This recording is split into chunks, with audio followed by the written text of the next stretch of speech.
আজকে সকালে টিফিন দিয়েছিলেন এক দিদি ভাই ওনার ছেলের জন্মদিন উপলক্ষে। আমার পিছনেই দেখতে পাচ্ছেন ডিমের ট্রে। ডিম কিন্তু সেদ্ধ করতে পারিনি, কারণ কি স্কুলে যাওয়ার টাইম হয়ে গেছিলো বাচ্চাদের।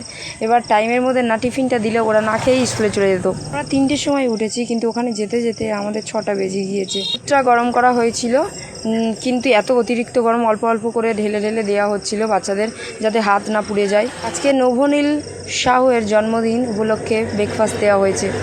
নভনীলকে জানাই শুভ জন্মদিনের অনেক অনেক শুভেচ্ছা। ভালো থেকো, সুস্থ থেকো, পরিবারের মুখ উজ্জ্বল করো, অনেক অনেক বড় হও, এই প্রার্থনা আমার। সকালের ব্রেকফাস্ট পেয়ে বাচ্চাগুলো ভীষণ খুশি হয়েছে। এটা একটা নতুন গ্রামে খাবার দেওয়া হয়েছে। এটা একটা প্রত্যন্ত গ্রাম, এই গ্রামের নাম কেল্লা ডোয়া জোড়া। এখানে অনেক মাটির বাড়ি আছে এখনো পর্যন্ত। সরকারের কাছে আবেদন, তারা যেন ইটের বাড়ি পায়। সবাই ভালো থাকুক। এই গ্রামের ইনকাম বলতে মিন ধরা, নদীতে কাঁকড়া ধরা, মাছ ধরা। এখানে জঙ্গল আছে, নদী আছে। এরা গরিব মানুষ। পিছনে যে অটোটা আছে ওই অটোতে করে আমরা জিনিসপত্র নিয়ে আসি। অনেক ভোরবেলা উঠে এইগুলো জোগাড় করতে হয়। তার মধ্যে কোনো কোনো দিন একটু দেরি হয়ে যায়।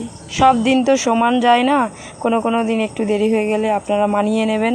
নমস্কার সবাইকে, সবাই ভালো থাকবেন, সুস্থ থাকবেন, এই প্রার্থনা। আমার ভিডিওগুলি একটু শেয়ার করবেন, যাতে করে আমি এইসব বয়স্ক মানুষ বাচ্চাদের জন্য করতে পারি।